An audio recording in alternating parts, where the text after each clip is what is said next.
Hi. Hi. Okay, പേരെന്താ? AB രഞ്ജ്. Okay, ഏത് കോഴ്സാണ് ചൂസ് ചെയ്തിരിക്കുന്നത്? ബി എസ് സി നേഴ്സിംഗ്, ഏത് university? Western Balkan university. Cyber security western bank.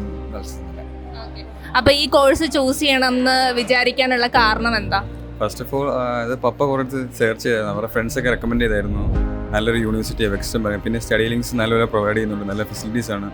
അപ്പോൾ അങ്ങനെ ചൂസ് ചെയ്ത് പപ്പ ഒരു ഐഡിയ എത്തി, അങ്ങനെ ഞാൻ വന്ന് അഡ്മിഷൻ എടുത്തു വെസ്റ്റേൺ ബാങ്ക്. ഓക്കെ, അപ്പോൾ താങ്കൾ ചൂസ് ചെയ്യാനുള്ള കാരണം എന്താ? എനിക്ക് ചൈൽഡ്ഹുഡ് മുതലൊരു പാഷനായിരുന്നു കോഡിങ്. അപ്പം ആ ഒരു ഫീൽഡിൽ ചൂസ് ചെയ്യണം ആഗ്രഹം ഉണ്ടായിരുന്നു. അപ്പോൾ അതുകൊണ്ട് തന്നെ റെക്കമെൻഡ് ചെയ്തു, ചൂസ് ചെയ്തു.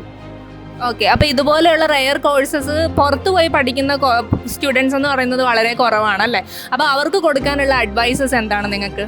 അഡ്വൈസ്, ഇപ്പം നമ്മൾ വന്ന് ഇവിടെ ഇപ്പം നേറ്റീവായിട്ട് പഠിക്കുന്ന സ്ഥലത്ത് തന്നെ പഠിക്കുമ്പോൾ തന്നെ നല്ല വ്യത്യാസമുണ്ട്. അവിടുത്തെ ഫോറിനായിട്ട് അവിടുത്തെ ലോക്കലുമായിട്ട് ലാംഗ്വേജ് കമ്മ്യൂണിറ്റ് ചെയ്യുമ്പോഴും പിന്നെ അതുമായിട്ട് ഇവിടുത്തെ നല്ല ഡിഫറൻസ് ഉണ്ട്. അവിടുത്തെ സ്റ്റഡീസിന് തന്നെ നല്ല ഫെസിലിറ്റി, നല്ല ഡിഫറൻസ് ഉണ്ട്.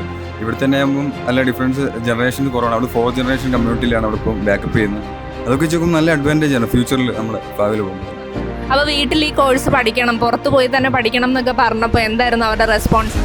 വീട്ടിൽ ഓക്കെ ആയിരുന്നു, വീട്ടിൽ നിന്നും സപ്പോർട്ടിങ് ആയിരുന്നു. എനിക്ക് പണ്ട് തന്നെ പുറത്ത് പോയി പഠിക്കണമെന്ന് ആഗ്രഹം ഉണ്ടായിരുന്നു. അപ്പോൾ അത് വീട്ടിൽ അവതരിപ്പിച്ചപ്പം അവർക്കും കുഴപ്പമില്ല, അതുകൊണ്ട് വലിയ കുഴപ്പമില്ല.